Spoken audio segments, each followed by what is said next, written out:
All right, we will go ahead and get started with our call today. Thank you for joining us. I am Donna Bordeaux from Bordeaux & Bordeaux CPAs, and we are going to be talking about sales tax and all of the exciting confusion that happens with sales tax along the way. Our session today is for members of CCSA, and we'll be recording this session so that we can play it back through our website later on and have it for the CCSA membership. So let's get started. First off, a little bit about me and my team. I am a CPA. My husband, Chad, is also a CPA, and we are the Bordeaux & Bordeaux. You will also talk with Nancy here at our office. She is our admin person, and she also happens to be my mom. And probably you won't hear it today. I think it's nap time, but Dixie is our security force here in the office, so occasionally you may hear her bark in the background. My office is physically located just outside of Charlotte, North Carolina. I am in Lake Wylie, South Carolina.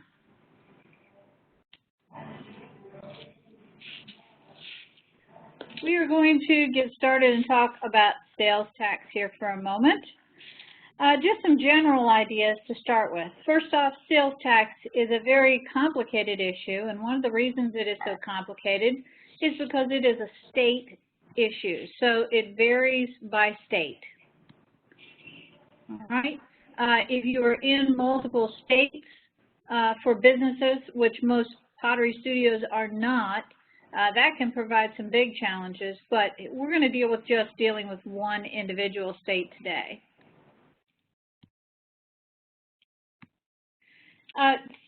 Now one of the big problems is that every state wants their piece of the pie. States use this money to fund their coffers, and they're all very restricted on their budgets lately. So they want to make sure that you are charging the sales tax appropriately because they need their money for their budgets, and they don't want it to go to the wrong state or, heaven forbid, not be collected. Many people talk about sales tax as an expense. First off, it is not an expense. You are just a pass-through agent who collects a tax for the state through your business and passes it along to the state. So if all is done well and correct, it should just be a pass-through collection, so it should not provide any burden to you as far as a cost of operations. If you're to be collecting sales tax and just remitting it to the state, you do not get any payment for being a collection agent of the state unless the state offers a small discount. But it should not cost you as a business owner money unless you do things wrong. And that's where we want to keep you out of trouble. So let's talk a little bit more about sales tax. There's a lot of confusion about resale certificates. So I want to spend a few moments talking about resale certificates and what those are. First off, if you are going to be purchasing anything that you will in turn resell, you should not pay sales tax. Ultimately, sales tax should only be paid on the end user of the purchase. If there are multiple buyers along the way from middlemen, those should all be sales tax exempt in a perfect world. Usually, if you're buying from your suppliers from Chesapeake or Bisque Imports or any of the major suppliers, they're going to, when they set up your account, they will set you up as sales tax exempt and not charge you sales tax. Where you need to watch for that is when you make purchases at commercial places like Michael's or Lowe's or Joann's. If you are purchasing products that will be incorporated into something you will resell, you should present your resale certificate to that vendor, and they should not charge you sales tax on that material. Where it becomes confusing is when you're buying multiple things in a purchase, and some are for resale and some are not. Now, a lot of people also get confused. They think Sam's Club and the big wholesale clubs will accept your resale certificates and put those on file. You should not be using a resale certificate for anything that is part of your supplies that will just be used, like coffee or paper towels or any other things that are not resold. Okay, now coffee is a different issue if you're reselling it, but in most cases, if you're just offering complimentary coffee or using it for your staff, you should be paying sales tax on that. What do you do if you need a resale certificate? First off, you'll want to download the resale certificate from your state's Department of Revenue website. Each state has their own form, and basically you'll be listing your sales tax identification. There's a lot of confusion. I've seen people list their federal ID number. It is not a federal number that you need there. It is your state sales tax ID number that should be listed on your resale certificate. There is a multi-jurisdictional that I have a small picture of there on the right that is used when a company has multiple states they operate in.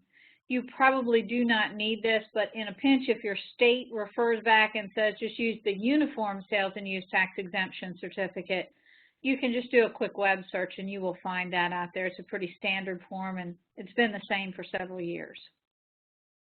I would highly suggest that you present this resale certificate to your vendor in advance of purchases, not just as a cash register when you roll through at Michael's. Chances are that sales clerk will not have a clue what to do with it. They may need to have a manager do something or to set up your account in a certain way so that your purchases can be exempt if needed. If you overpay your sales tax, you go to Michael's and you make a quick purchase and don't want to go through the hassle, you cannot get it refunded unless you get it refunded from Michael's. You can't reduce the sales tax collections that you pay on your monthly report, and you cannot apply for a refund through the state. So you want to take care to get this set up, and just know that there will be a little bit of work on the front end. But if it's a vendor you're going to use consistently, it's definitely worth the money.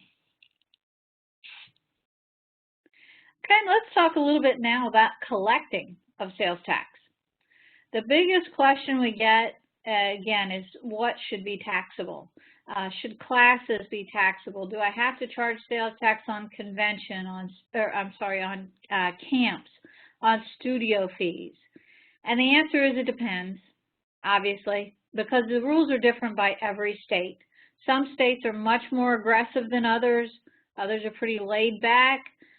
In most cases, you'll find that the states are getting more and more aggressive. So if you checked this out a few years ago, you're going to want to check it out again because the rules have changed. I've noticed specifically over the past 2 or 3 years, they're getting much more stringent, making a lot of rule changes to sales tax. So I would highly suggest that you set this up to check on it. If you've got something that is not sales tax, that you are not collecting sales tax on right now, I would suggest that you check it and that you get written evidence.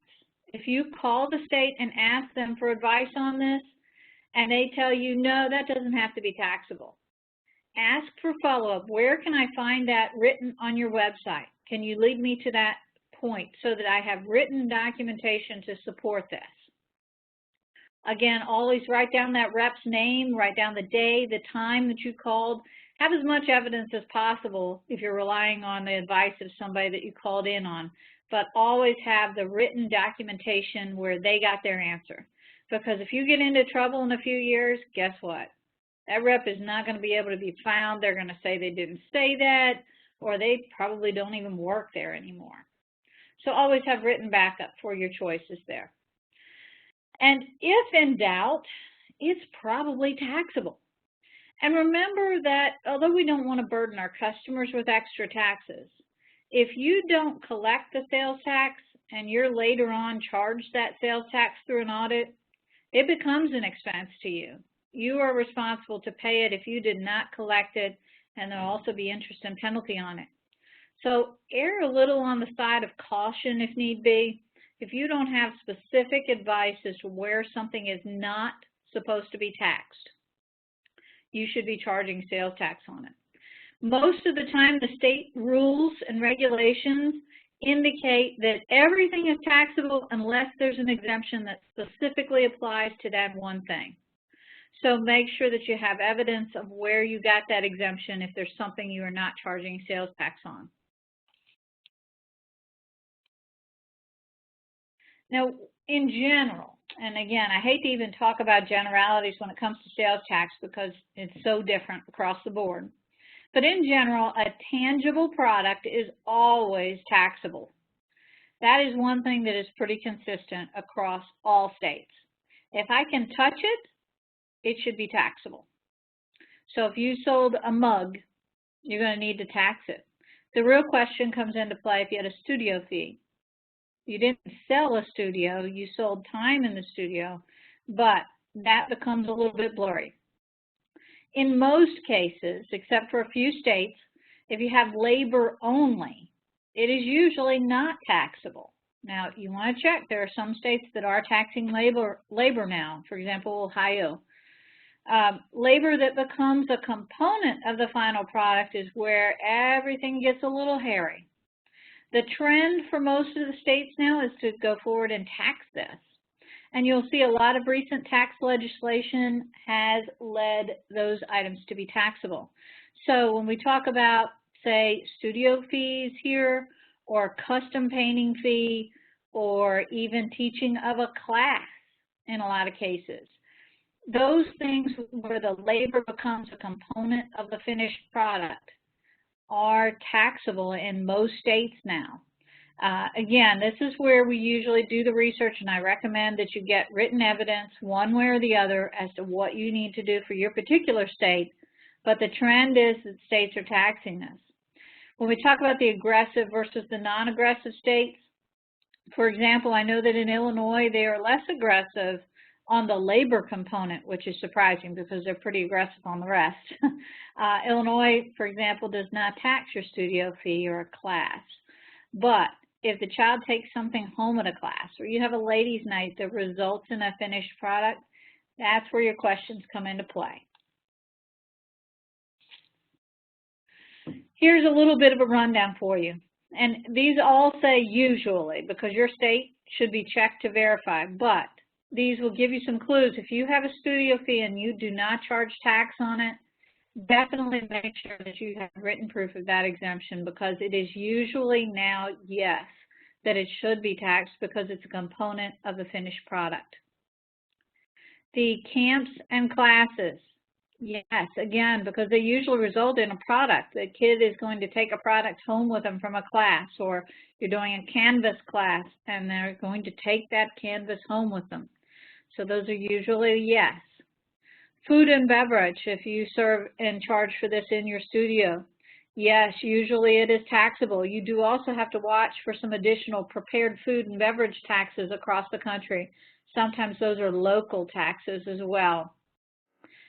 When dealing with alcohol especially, you got to watch there are specific taxes that apply there sometimes, and sometimes even specific licenses you'll need to have for food and beverage. Now, you will often have schools, churches, others come in and say, well, I'm tax exempt. So who is tax exempt actually differs by state. Sometimes schools are exempt and sometimes they're not. Sometimes they have to collect, or you have to collect the sales tax from them and they apply to their state to get it back. Ultimately, to protect yourself, you cannot just take the word of somebody who appears before you and says, oh, I'm tax exempt, don't charge me sales tax. If you're going to exempt a particular purchase from tax, you need to have a resale certificate on file from that vendor before you exempt that from sales tax. Otherwise, you're taking a risk, and if you're audited on this and you can't provide that resale certificate to show why you didn't charge tax, you're going to probably have to pay the tax in the audit as well as any interest and penalties on that, and that can be very significant. So make sure that you require the resale certificate in front. Okay, so here's the big question. What if I did it wrong? What if I didn't know? First step, fix it immediately, okay? The next step is you're going to have to wait it out a little bit. Hopefully you won't be audited. If you're audited, then we're down to pray for mercy. If you're in doubt, go ahead and collect the sales tax. If you can't find a specific written exemption or they can't lead you to a specific written exemption, collect the sales tax. Okay? Because again, if you don't collect it and the state says you should have, sales tax will become an expense to you, and a very expensive one. I hope this helped resolve a little bit of the issues about sales tax, and I often get a lot of questions about what it is we do. We don't just do accounting. Our role is to try to help you solve problems. Make sure, is my pricing right? How can I pay myself more? How can I find good staff? And that's a loaded question. What numbers should I be looking at? Should I move to a better location? Should I pay more in rent? Should I move and pay less in rent?